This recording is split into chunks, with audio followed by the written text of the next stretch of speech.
You know that peaceful place you find after years of hard work. That was my little paradise. 5 acres of land wrapped around a small, glimmering wetland. Ducks visited every spring. Frogs sang at dusk, and the air always smelled clean and earthy. I built my cabin there 10 years ago, off a quiet dirt road, thinking I'd found my forever home. But paradise has a way of attracting unwanted attention, and in my case, it came wearing polo shirts and name tags, the Homeowners Association. 2 years ago, everything around my little slice of heaven changed. What used to be a quiet stretch of woods and open fields suddenly turned into a construction zone. The sound of chainsaws replaced the chirping of birds, and the hum of bulldozers echoed through the mornings. I remember standing on my porch, coffee in hand, watching clouds of dust rise over the treeline. That's when I first saw the billboard. Coming soon, Willow Creek Estates, a modern community for modern families. I sighed. Another cookie-cutter development. Another patch of nature flattened for progress. At first, I told myself it wouldn't be so bad. Maybe a few more neighbors wouldn't hurt. I could use some company out here, right? Maybe someone to wave to in the mornings or share tools with when my tractor broke down. Besides, the development was technically outside my property line. What harm could it do? Well, I learned that the phrase Homeowners Association should come with a warning label. When the houses started going up, they appeared almost overnight. Rows of identical 2-story homes with perfect lawns, white fences, and shiny new mailboxes. Every single one looked like it had been copy-pasted from a brochure. By late spring, the neighborhood was full. Cars with brand new plates filled the driveways, kids played in the cul-de-sac, and freshly moved-in families waved cheerfully as they passed by. It all looked picture-perfect, almost too perfect, like one of those staged communities you see in commercials. But perfection has a price, and the HOA made sure everyone paid it. Within weeks, I started hearing stories. A guy named Tom down the road got a fine because his grass was 2 inches too high. Another family had to repaint their house because the shade of blue they picked didn't match the community color palette. Someone else got a warning for leaving a basketball hoop up overnight. I wasn't part of Willow Creek Estates, of course. My cabin sat just outside their boundary. A few hundred feet of woodland between me and their subdivision. I was free from their rules. Or so I thought. The first time I crossed paths with them directly was when a group of HOA board members came knocking on my door. There were 3 of them, clipboards in hand, dressed like they were going to a business meeting instead of a neighbor's porch. The leader introduced himself with that too smooth kind of confidence that instantly sets off your internal alarm bells. Hi there. I'm Greg, president of the Willow Creek Estates Homeowners Association, he said, extending his hand like a politician on campaign day. We just wanted to introduce ourselves and make sure you're aware of the upcoming improvements we're planning in the area. Improvements?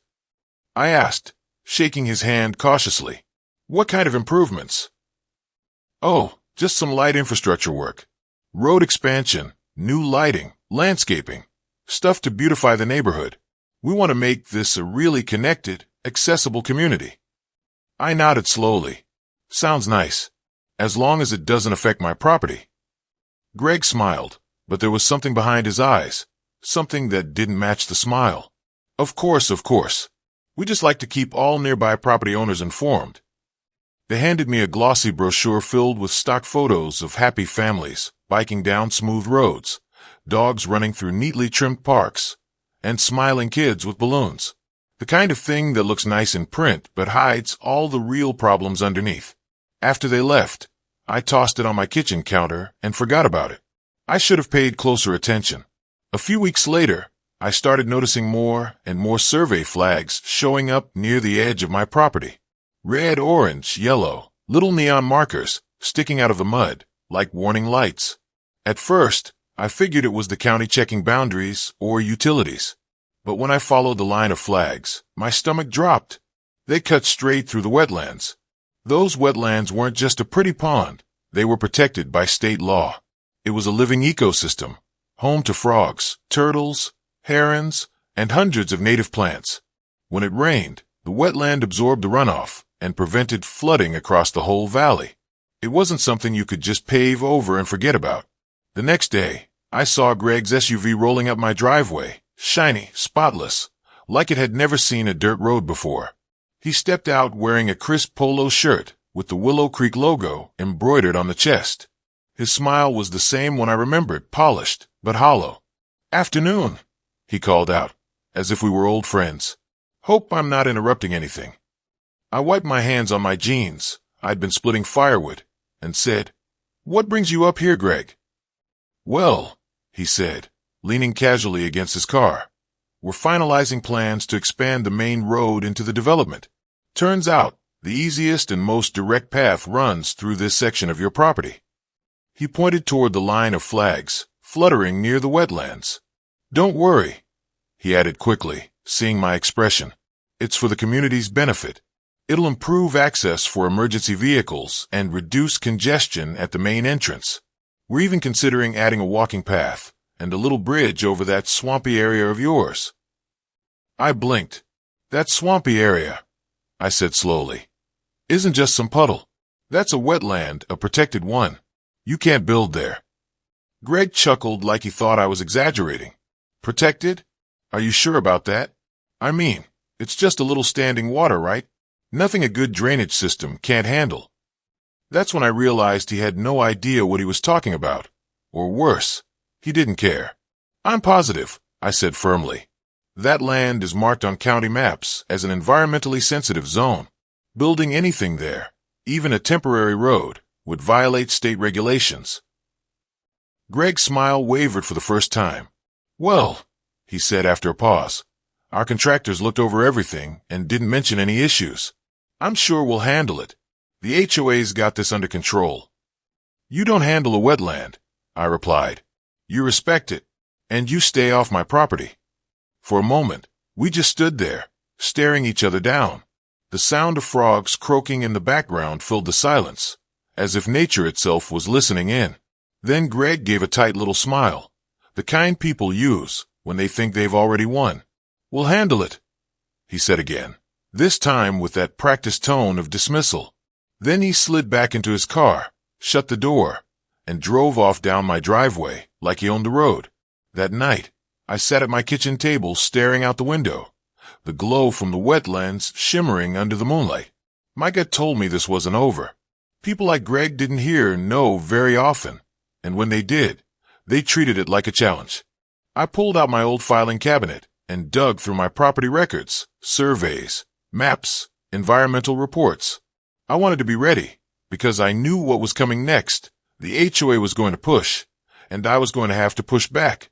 And the thing about wetlands, they may look calm on the surface, but underneath, they're deeper and stronger than anyone realizes. Greg was about to learn that the hard way. It started before sunrise, a low, metallic rumble that shook me out of bed. At first, I thought it was thunder rolling across the hills, but as it grew louder and steadier, I realized this wasn't nature's doing. This was human noise. I threw on my jacket, stepped out onto the porch, and froze. A line of bulldozers, dump trucks, and men in neon vests stretched across the edge of my property like an invading army. Engines roared, diesel fumes filled the crisp morning air, and the once tranquil wetlands trembled under the weight of their machines. They were building a road through the very wetlands I'd warned them about. I felt my stomach drop. The place where I used to watch cranes wade in the water was now filled with piles of gravel and rebar. The croaking of frogs was drowned out by the grind of machinery. Every scoop of the bulldozer's bucket felt like a punch to my chest. I grabbed my phone and started recording. My boots sank into the soft mud as I marched toward the nearest worker. "Hey," I yelled over the noise. "Who gave you permission to build here?" The man wiped sweat off his forehead and looked at me like I was interrupting his lunch break. "Talk to the site manager," he muttered.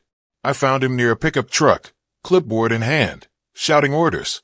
"You can't do this," I shouted, waving my phone in his face. "This is a protected wetland. You're violating state law." He barely looked up. "We've got all the paperwork," he said flatly. "From who?" I demanded. He flipped through a few sheets and shrugged. "The HOA said they own the easement. Take it up with them." The way he said it, so casual, so dismissive, made my blood boil. The HOA doesn't own anything on my land, I snapped. You're trespassing. But he just turned away, cupped his hands around his mouth, and yelled at a driver to keep dumping the fill. That was it. Conversation over. I pulled out my phone again and called the county office.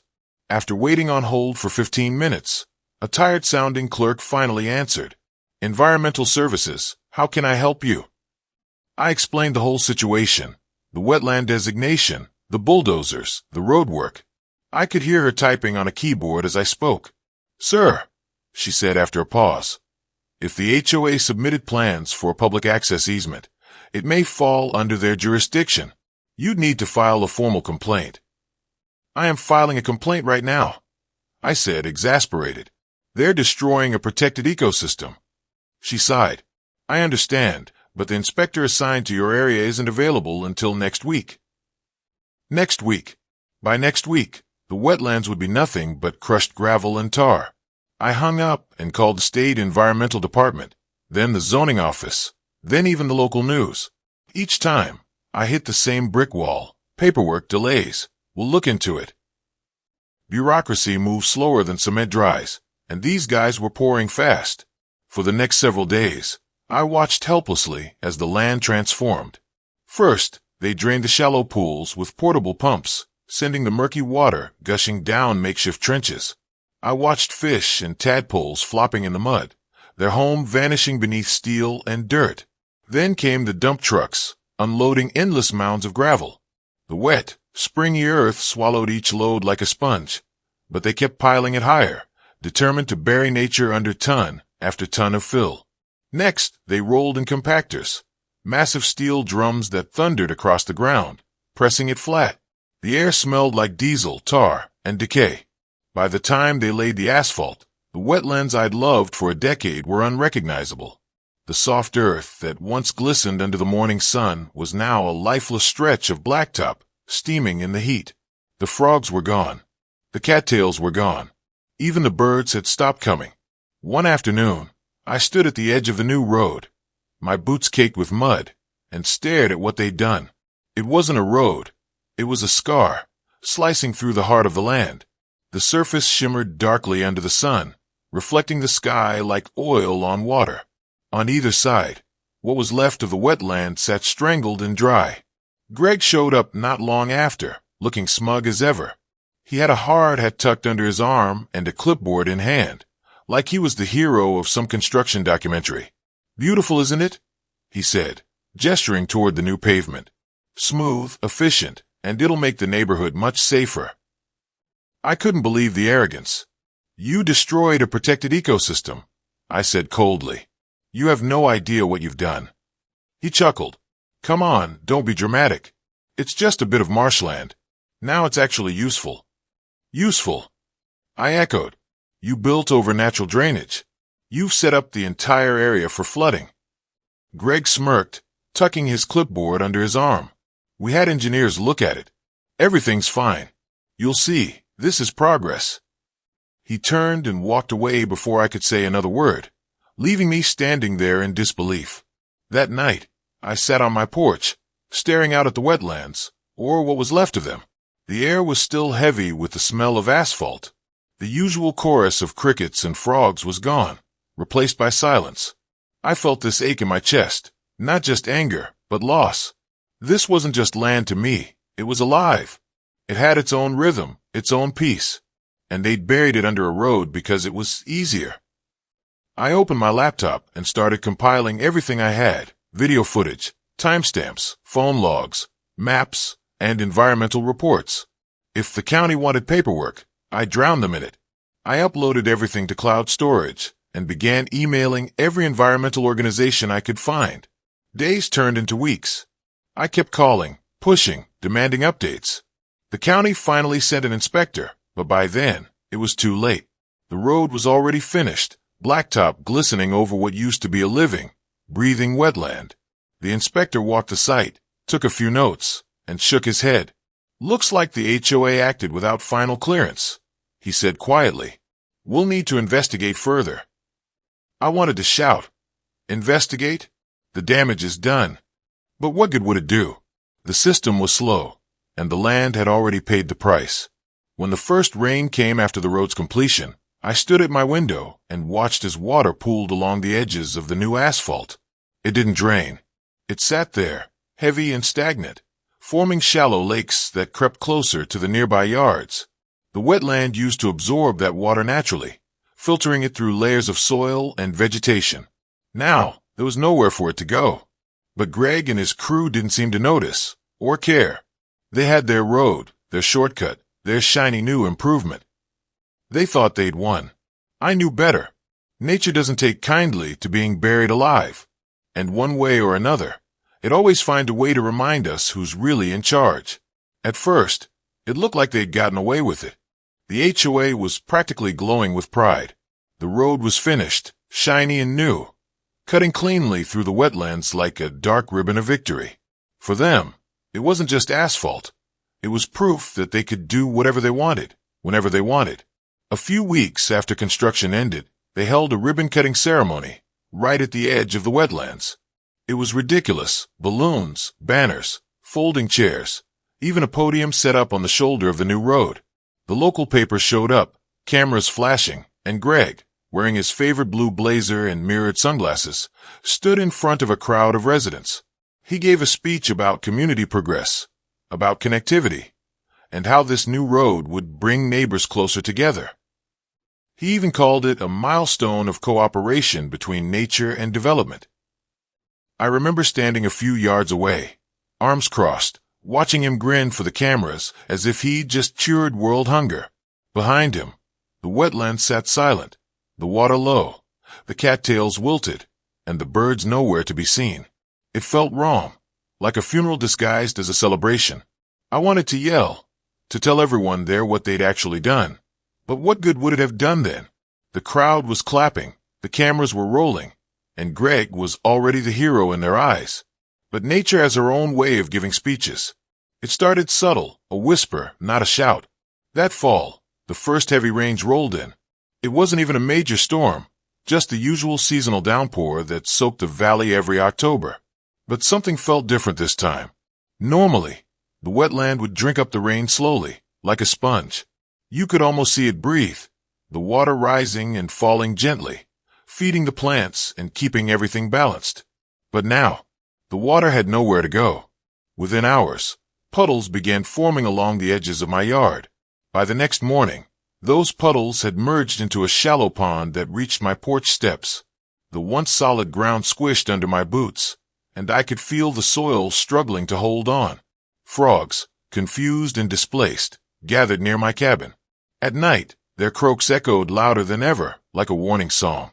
The air grew heavy with humidity, and mosquitoes appeared earlier than usual. The ecosystem was off balance. I could feel it. And that brand new road the HOA was so proud of. It didn't take long for it to show its first cracks, literally. At first, they were small. Hairline fractures, no bigger than spider webs, stretched across the edges of the asphalt. Nobody paid them much attention. The HOA maintenance crew patched them with a bit of sealant and went on with their day. But then came the puddles. Water began pooling in strange places along the road, spots that were slightly lower, softer.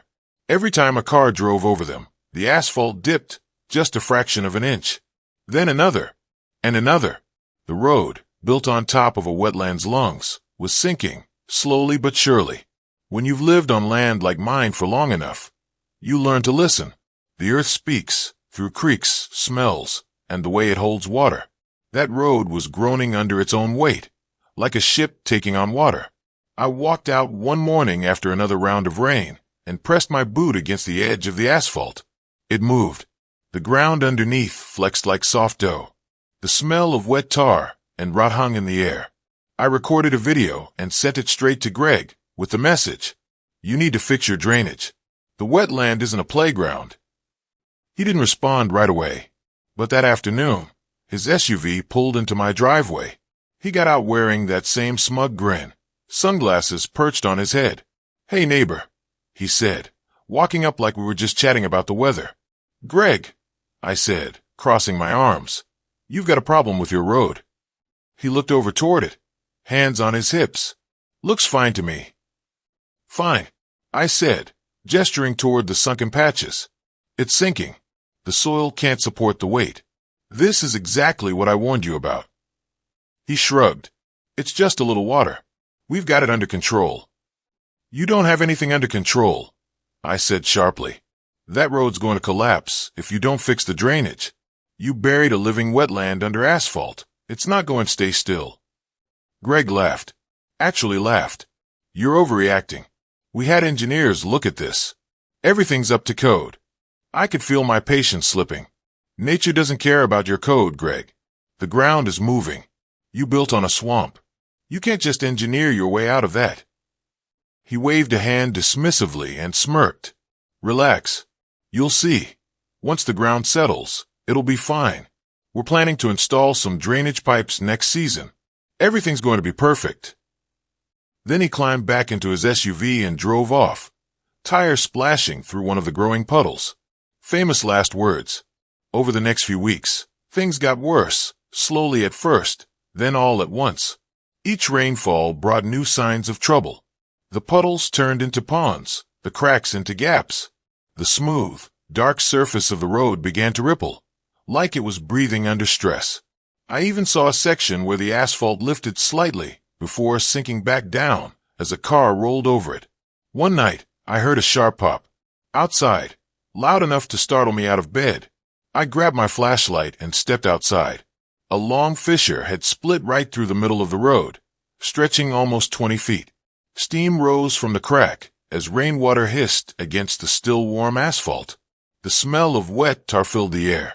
The next morning, the HOA crew was already out there with cones and tape, pretending everything was fine. They patched it up, painted over the damage, and acted like it never happened. But anyone who drove that stretch could feel it. The subtle bounce, the uneven dip. The land beneath was alive and fighting back. That fall, the wildlife changed too. I started seeing displaced animals, raccoons digging through trash cans, snakes crossing driveways, and herons wandering onto people's lawns looking for water that wasn't there anymore. The ecosystem was unraveling.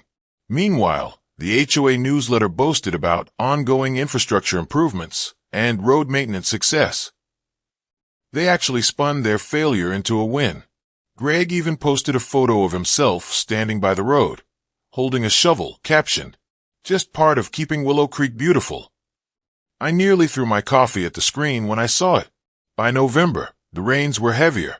The air felt thicker, the ground softer. Even my driveway, which sat on slightly higher ground, started showing signs of flooding. Every time I stepped outside, I could hear the squelch of trapped water beneath the soil. The wetlands were trying to breathe again, pushing up from under the weight of the road. One afternoon, I stood out there in my raincoat, watching as water began creeping across the road surface, bubbling up through hairline cracks. It was eerie, like the land itself was exhaling after being suffocated for months. That's when I realized something that sent a chill down my spine. Nature wasn't done yet. The rains were only beginning, and this was just the whisper before the roar. A few days later, I saw Greg again. He was standing by the road, hands on his hips, watching a maintenance crew work on yet another patch job. His shiny SUV was already splattered with mud, and his perfect smile was gone. I walked up beside him and said quietly, "Still think it's just a little water?" He didn't answer. He just stared at the road, jaw tight, as another puddle spread toward his shoes. I almost felt sorry for him. Almost. Because deep down, I knew this was only the beginning. And when nature finally decided to collect what was owed, Greg's community progress was going to pay in full. Then came the storm. It wasn't your average rainfall. This was the kind of storm people talk about for decades afterward. The kind that makes you feel small and powerless, like the world has suddenly decided to remind you who's really in charge. The weather forecast had warned of steady showers and high winds, but they got it wrong, way wrong. By the second day, it was clear this was something else entirely.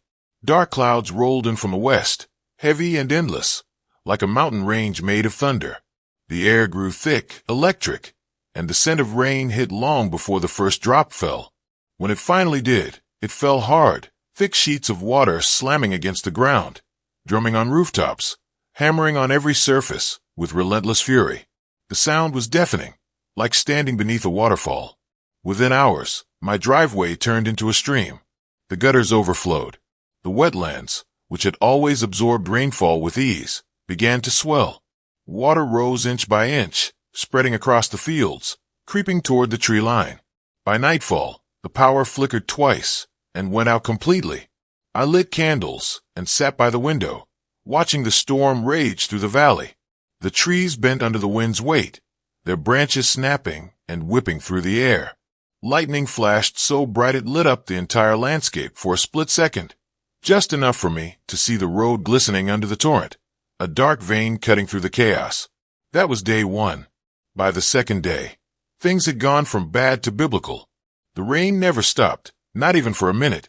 It just poured and poured, each drop adding to the growing flood. The soil was saturated, the ditches overflowed, and the air hummed with the constant growl of thunder. I could hear the wetlands groaning under the pressure, the water rising higher than I'd ever seen before. What was once calm, shallow water had become a restless, churning sea. The current ripped through the cattails and grass, carrying debris and branches like they weighed nothing. I stood on my porch that morning, boots sinking into the soaked wood, and watched in awe as nature transformed everything I knew. The sound was unreal, a mix of howling wind, pounding rain, and the deep, guttural roar of moving water. Somewhere in the distance, I heard a loud crack, a tree snapping in half. Then another. The storm didn't care what stood in its way. By that evening, my lower yard was gone, swallowed completely by the floodwaters. The frogs that used to sing from the wetland were now scattered across my property, clinging to fence posts and porch rails. I saw raccoons huddled under my shed and deer standing motionless at the edge of the woods, their fur soaked, their eyes wide. Every living thing had taken shelter, except the road.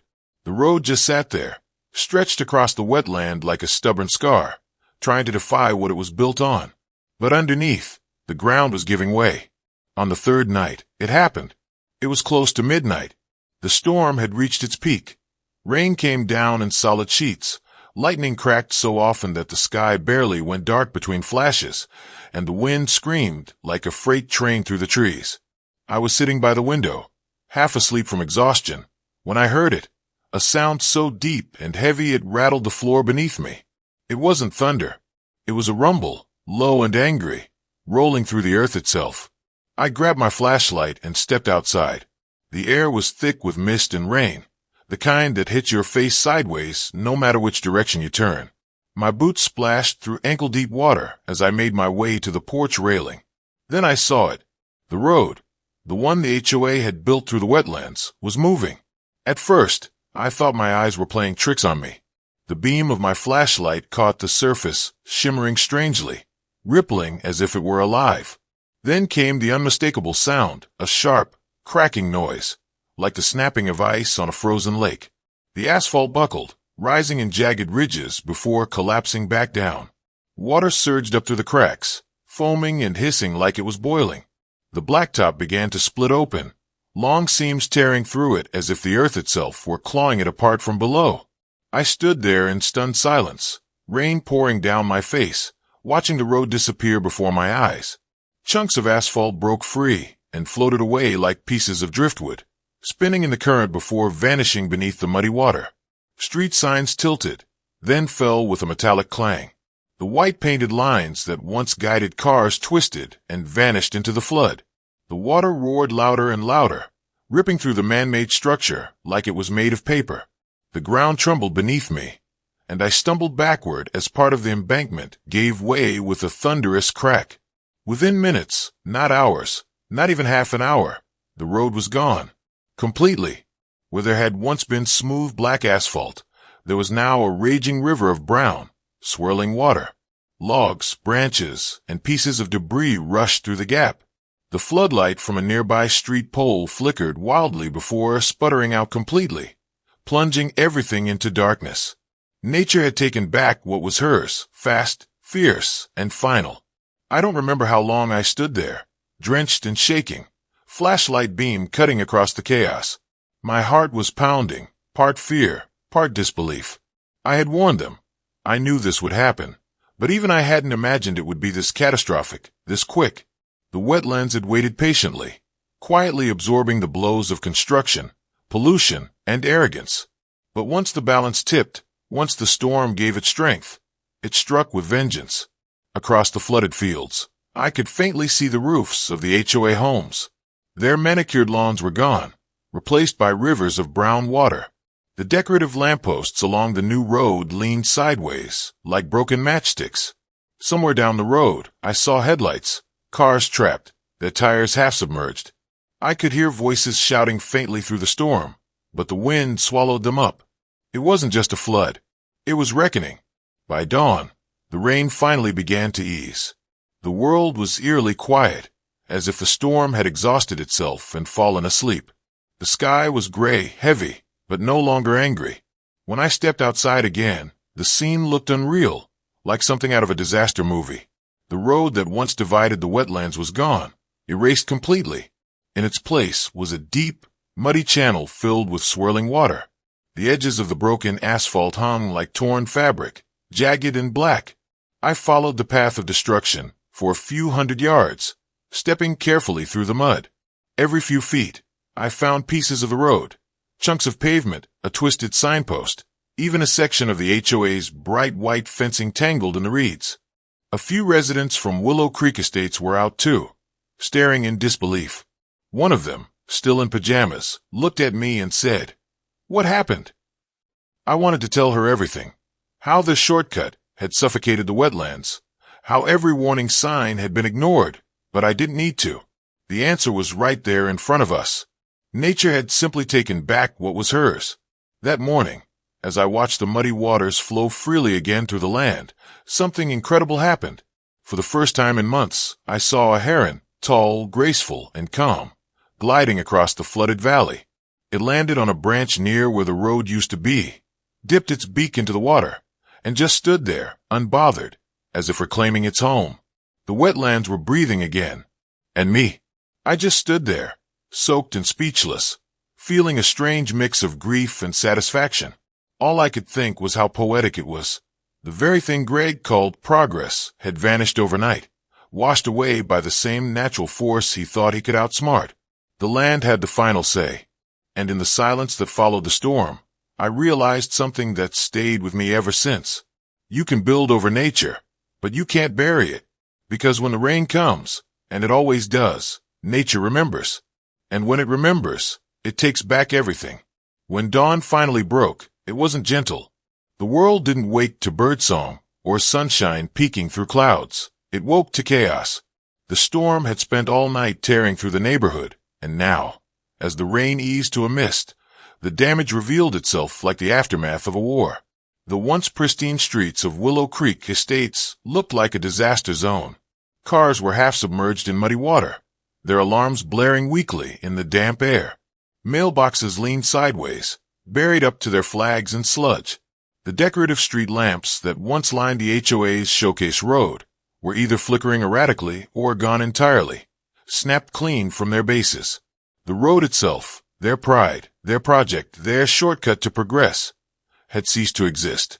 What remained was a muddy riverbed stretching across the valley, choked with debris and broken asphalt. The blacktop that had once gleamed under the summer sun was now just shards of tar, scattered like puzzle pieces no one would ever put back together. The air smelled of wet earth and diesel, a mix of nature's raw power and human failure. From my porch, I watched the scene unfold with a strange mix of sadness and inevitability. The HOA members were out early, wading through the wreckage in rubber boots and soaked jackets. Their faces were pale, stunned, as if they couldn't believe the land had dared to fight back. And there was Greg, the self-proclaimed commander of community improvement. He stood knee-deep in the muddy remains of the road, his perfect hair plastered to his forehead, his crisp white polo now a muddy gray. He shouted orders at anyone who'd listen, waving his arms, trying to look in control, though it was clear to everyone he wasn't. Move that debris out of the way. Don't step there, it's unstable. Somebody call the county again. His voice cracked halfway through, and I could see the panic setting in behind his eyes. For months, he had strutted around like he owned the place, like rules and reason were beneath him. Now, standing in knee-deep floodwater, His empire had literally sunk beneath him. I leaned against my porch railing, sipping from a steaming mug of coffee, watching as the mighty HOA president tried to organize a cleanup that couldn't happen. At one point, he looked up and saw me. Our eyes met across the flooded mess. And that's when he snapped. "This is your fault," he shouted, his voice hoarse but furious. "You should have warned us. You knew this would happen." The absurdity of it hit me so hard I actually laughed. The kind of laugh that comes from disbelief more than humor. "Greg," I called back, raising my voice over the wind. "I did warn you. Over and over again. The land warned you too. You just didn't listen." His jaw tightened. He wanted to yell more, to blame me, to shift the guilt somewhere else. But what could he say?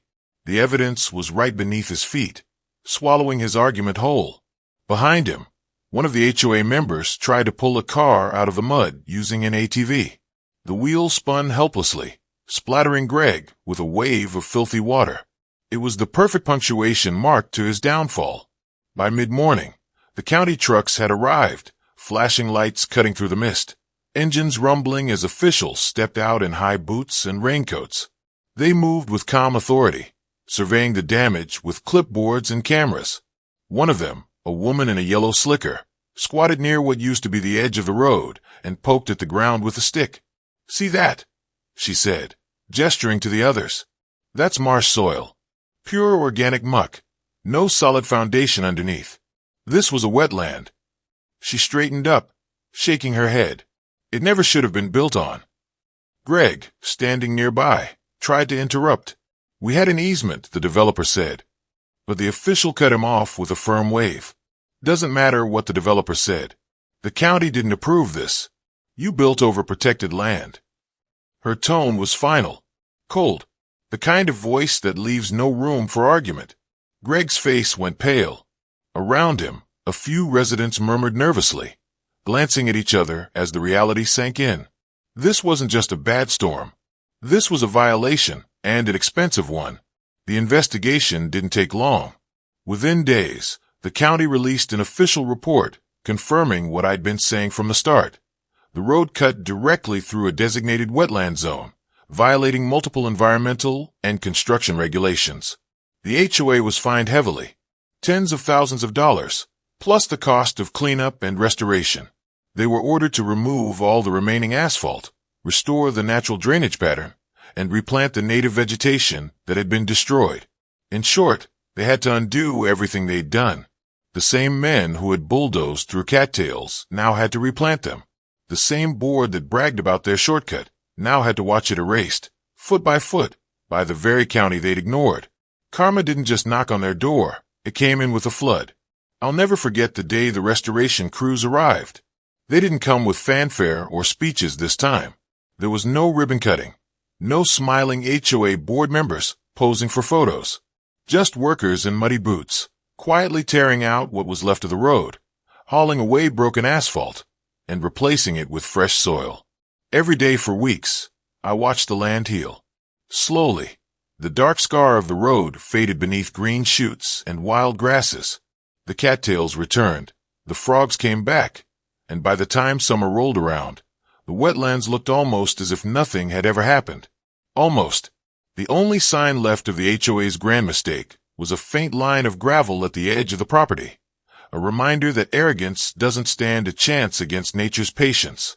As for Willow Creek Estates, well, they had to reroute traffic a long way, the way it had always been before they tried to improve it. Their fancy shortcut had turned into a long detour, both literally and financially. Residents grumbled, budget strained. Greg's perfect little empire lost its shine. I heard later that he stepped down as HOA president not long after. Officially, he said it was for personal reasons. Unofficially, everyone knew he couldn't handle the fallout. For months, the community meetings were filled with tension. Some homeowners wanted to sue the original developers. Others wanted to distance themselves from the mess altogether. The whole neighborhood, once proud of its picture-perfect image, became the county's cautionary tale. Don't build where the land says no. One afternoon, a few weeks after the cleanup ended, I walked down to where the road used to be. The air was calm, warm, and still damp from a light morning rain. The wetland stretched out before me, alive again, dragonflies darting over the water, frogs croaking in the distance, reeds swaying gently in the breeze. And right where the road once ran, a family of ducks floated by, gliding peacefully across the surface. I smiled. It felt poetic. The perfect closing scene to a story the HOA had written with hubris, and the land had rewritten with truth. For months, I'd been angry. Angry at their arrogance, their ignorance, their total disregard for nature. But standing there, I felt something different. Peace. Because in the end, the wetlands didn't need my defense.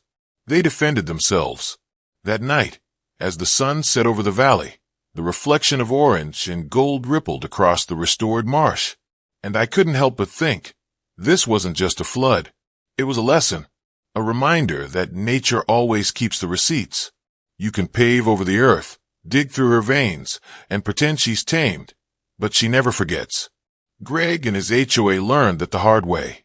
And as I sat on my porch, watching the twilight shimmer over the wetlands, I whispered to myself, with a quiet smile, I told you so.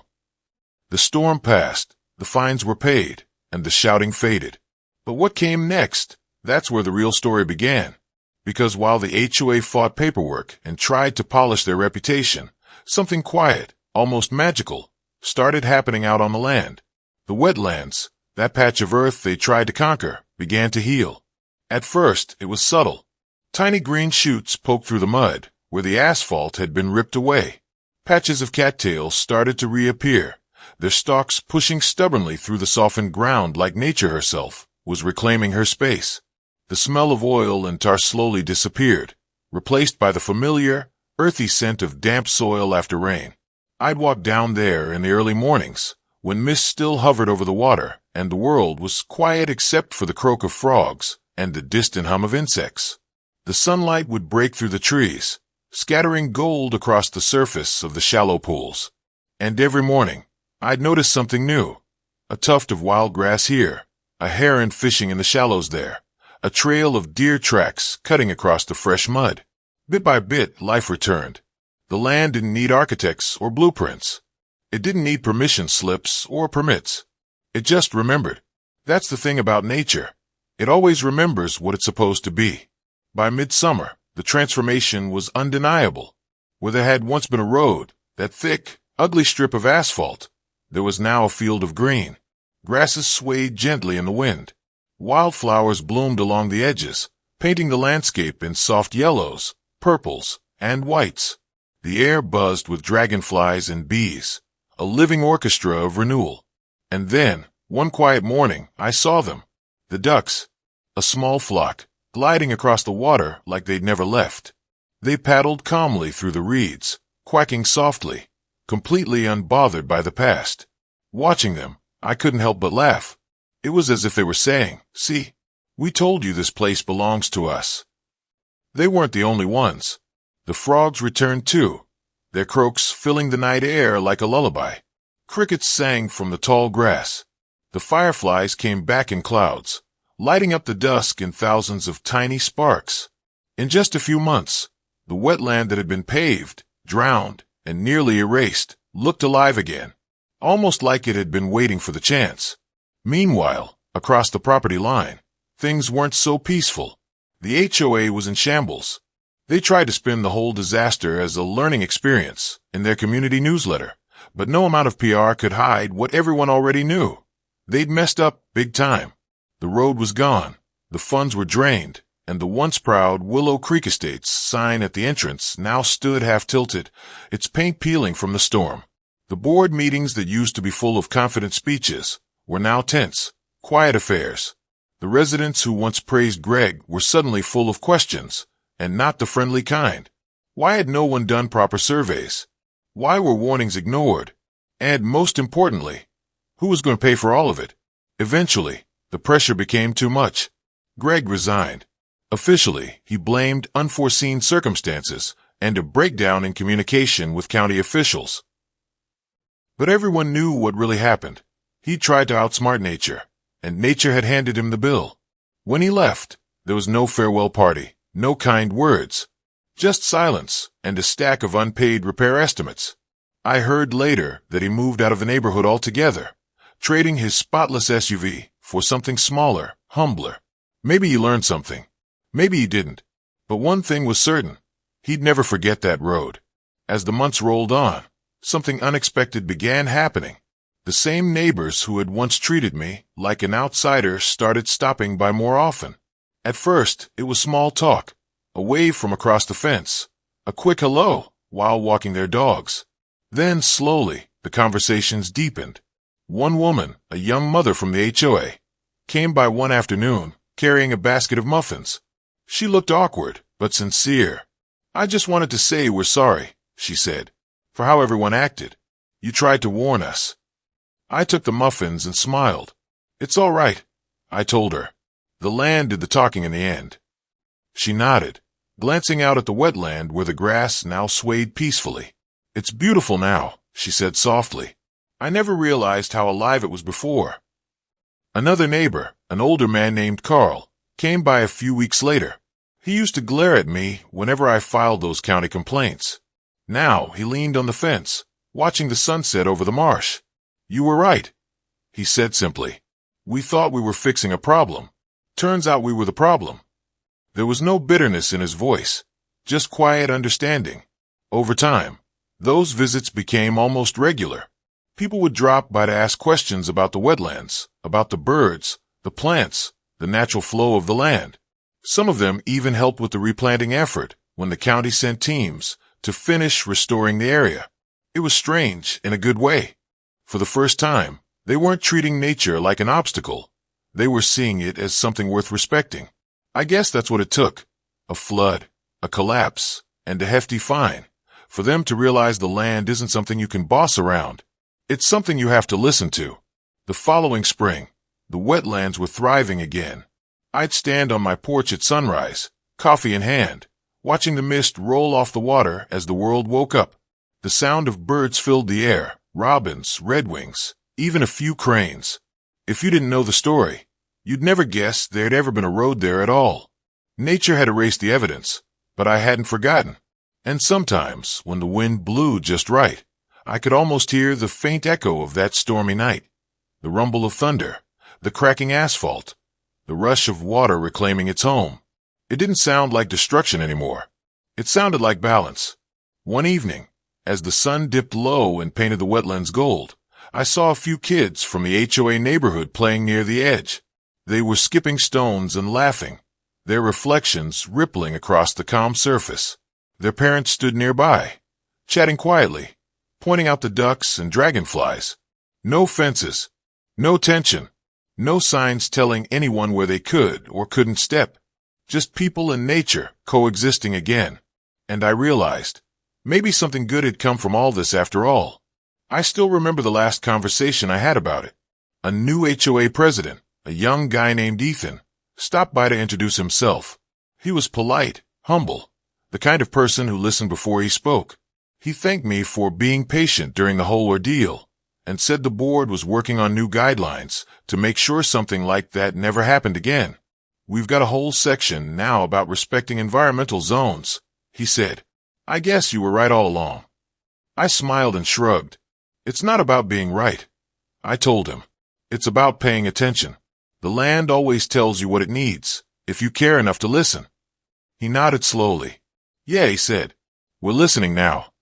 These days, the wetland looks better than ever. The grass waves in the wind like a green sea, and the air is full of the soft hum of life. When storms come, the water rises, then sinks back peacefully, exactly as it should. The land breathes easily again. And every time I walk by the edge, I think about how close it came to being lost, and how, somehow, it survived. The HOA may have built a road through it once, but the wetland built something stronger in return. Respect. A lesson carved into the ground, remembered by everyone who saw what happened. Because in the end, you can patch roads and rebuild houses, but you can't replace what nature creates on its own. The land doesn't forget. It forgives, slowly, quietly, but it never forgets. And if you listen closely on calm nights, when the frogs are singing and the air is still, you can almost hear it whisper back, "I told you so." Over the next few months, the wetlands began to heal. Grass sprouted where the road had been, and ducks returned like nothing had ever happened. Meanwhile, the HOA struggled to rebuild its image. Greg eventually resigned, blaming unforeseen circumstances. But everyone knew what really happened. The neighbors stopped by my place more often after that, not to complain, but to listen. Some even apologized. They'd learned that you can't outsmart nature, and definitely not by ignoring the people who understand it.